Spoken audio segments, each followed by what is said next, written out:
अस्सलाम वालेकुम नाज़रीन, आप देख रहे हैं NBTV में हूँ एहसन शहजाद। नाज़रीन, वफाकी हुकूमत ने अपनी मुश्किलात में इजाफ़ा कर दिया है और वो इजाफ़ा क्या है वो भी आपसे मैं शेयर करूँगा। और बहुत बड़ी मुश्किल वफाकी हुकूमत में खड़ी कर दी है और उस मुश्किल में अब वो फंसते जाएंगे और निकलने का रास्ता उनको नहीं मिलेगा। शहबाज शरीफ जो हमारे वज़ीर आज़म हैं और साबिक़ वज़ीर आज़म नवाज़ शरीफ और बिलावल भुट्टो ज़रदारी और सदर ममलिकत आसिफ अली ज़रदारी और काफ़ी लोग हैं नून लीग के और पीपल्स पार्टी के, ये लोग फंसेंगे। और उमर अयूब साहब तहरीक इंसाफ से उनका ताल्लुक़ है, बड़े सीनियर रहनुमा हैं और मांझे हुए सियासतदान भी हैं। और उन्होंने दावा किया है ये जो काला कानून उन्होंने ये मुतारफ़ करवाया है और कहा है कि इसके ऊपर अमल किया जाएगा और ये हम काला कानून पास नहीं होने देंगे। वफाकी हुकूमत ने फ़ैसला तो कर लिया है कि अब ये कानून लागू होगा और 8वें ग्रेड का जो 18वें ग्रेड का जो ऑफिसर है उसको बिठाया जाएगा, इसके ऊपर, इस सीट के ऊपर बैठाया जाएगा जो फ़ैसले करेगा। वो काला कानून क्या है? वो काला कानून ये है कि अगर मैं किसी को कॉल करता हूँ, चाहे वो व्हाट्सएप की कॉल हो, चाहे वो सिम की कॉल हो, वो मेरी रिकॉर्ड होगी और जो जो बातें मैं करूँगा वो सब कुछ मेरा रिकॉर्ड होगा और वो जो लोग आगे बैठे हुए हैं सीट के ऊपर वो सुन रहे होंगे कि एहसन शहजाद क्या बात कर रहा है। उसके बाद कोई भी अगर सियासतदान कॉल करेगा या मैसेजेस करेगा, सिंपल मैसेजेस करेगा या फिर व्हाट्सएप के मैसेज करेगा, वो भी रिकॉर्ड होंगे और सारा कुछ पता लगाया जा रहा होगा कि कौन किससे बात कर रहा है और अगला बंदा क्या कह रहा है और दूसरा बंदा क्या कह रहा है। सारी गुफ्तगू रिकॉर्ड की जाएगी। अब किसी के घर में कोई आदमी मेहमान आता है, उसको कॉल की जाती है, भाई आप आ जाएं, यहाँ पे खड़े हैं, ये हो रहा है, वो हो रहा है, वो सारी कॉल रिकॉर्ड की जाएगी। आप किसी दोस्त से बात करते हैं, अपनी बीवी से बात करते हैं, तो सारी चीज़ें रिकॉर्ड होंगी वो। तो ये बड़ी मुश्किल उनके लिए है जो सियासतदान हैं, जिनकी आए रोज़ वीडियोस लीक होती हैं, ऑडियोज़ लीक होती हैं, जो कॉल वगैरह करते हैं, उनके लिए मुश्किलात खड़ी होगी। और उमर अयूब तहरीक इंसाफ से जिसका ताल्लुक़ आपको मैंने बताया, उन्होंने कहा कि जहाँ तक मुझे जाना पड़ा, चाहे वो इस्लामाबाद हाई कोर्ट, चाहे वो सुप्रीम कोर्ट हो, मैं वहाँ पे जाऊँगा और रिट दायर करूँगा। ये कानून पास नहीं होना चाहिए। अगर ये कानून पास हो गया तो बहुत बड़ी मुश्किल खड़ी हो जाएगी, ख़ास तौर पीपल्स पार्टी और नून लीग के लिए। और बिलावल भुट्टो का नाम लिया उन्होंने, उसके बाद आसिफ अली ज़रदारी का नाम लिया, शहबाज शरीफ का नाम लिया उन्होंने, मरीम नवाज़ का नाम लिया उन्होंने और भी काफ़ी लोगों का नाम लिया कि ये लोग फंसेंगे, क्योंकि तहरीक इंसाफ तो क्लियर है, उनके पास तो कुछ नहीं है और वो जो भी कॉल करेंगे उनको पता है कि मैंने क्या बात करनी है, क्या बात नहीं करनी। फंसता कौन है?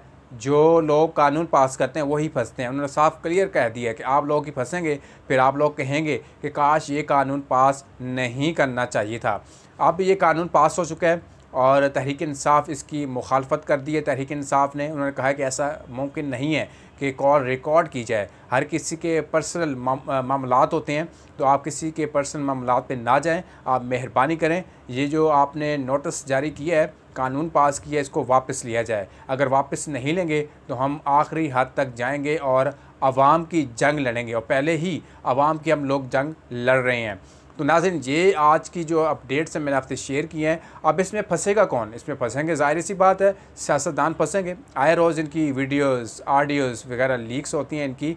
और जैसे कि पहले देखा गया, मरीम नवाज़ की ऑडियो लीक्स हुई, शहबाज शरीफ की ऑडियो लीक्स हुई और सबकी ऑडियो लीक्स हुई। आज तक वो बंदा नहीं पकड़ा गया कि वो कौन था और कहाँ से उसका ताल्लुक़ था, क्या नाम था उसका, कोई पता आता नहीं है।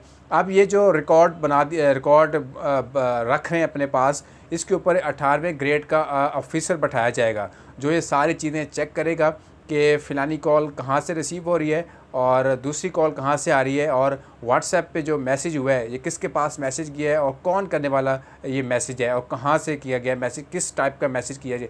ये सारी चीज़ें आपकी टाइप होंगी और रिकॉर्ड की जाएंगी, चाहे वो वीडियोस कॉल हो, चाहे वो ऑडियो कॉल हो, चाहे वो आप मैसेज करते हैं व्हाट्सएप पे, चाहे आप सिम पे ऊपर मैसेज करते हैं, सिंपल मैसेज करते हैं, सारी चीज़ें आपकी रिकॉर्ड होंगी। और जब आप कहीं पे गलत होंगे तो आपको एक कॉल आएगी और सरकारी नंबर से कि भाई आपने ये क्या किया है और आप ये हाज़िरी लगवाएं और आप पेश हों, थाने में पेश हों या फिर जो इनका कानून बना हुआ है उसके मुताबिक आप वहाँ पे पेश हों।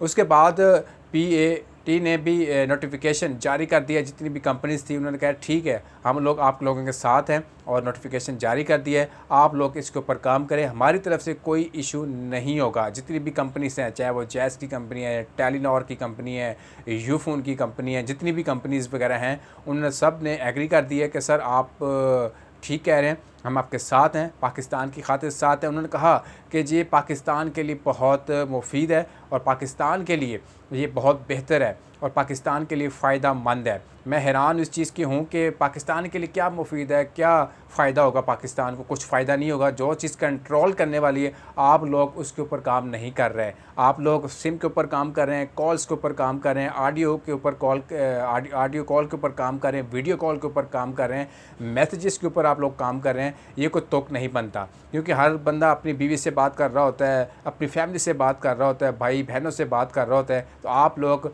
वो चीज़ रिकॉर्ड कर रहे होते हैं। तो नाज़रीन, ये आज की अपडेट थी। मेरे ख्याल के मुताबिक ये जो काला कानून है ये पास नहीं होना चाहिए। आप लोग भी आवाज़ उठाएं उसके ख़िलाफ़, ये कि ये काला कानून पास नहीं होना चाहिए, और तहरीक इंसाफ भी आवाज़ उठा रही है कि ये कानून पास नहीं होना चाहिए, क्योंकि हर बंदे की अपनी पर्सनल लाइफ है और हर बंदा अपनी पर्सनल लाइफ जी सकता है। उसको हक़ है, आइनी तौर पे उसको हक़ है, पाकिस्तानी शहरी होने का हक़ है, वो अपनी लाइफ जी सकता है। तो नाज़रीन, मुझे दीजिए इजाज़त।